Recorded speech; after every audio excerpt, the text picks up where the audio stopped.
Hey everyone, today we're launching repairs. With repairs, Lark's QA agents will keep your tests up to date as you change your product. I have a simple test that creates a new workflow, but if I run it again, it will fail because I just deployed a major UI change.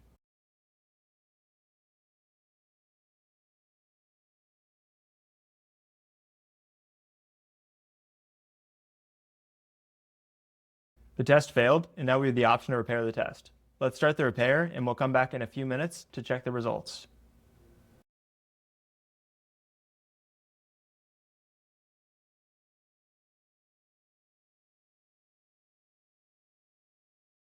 The repair is finished. Let's run the test again to make sure it passes.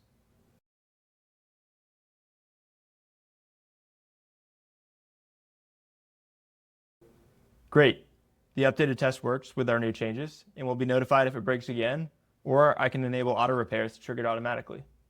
Now you can focus on shipping while Lark keeps your tests up to date. Go to getlark.ai to get started. Thanks for watching.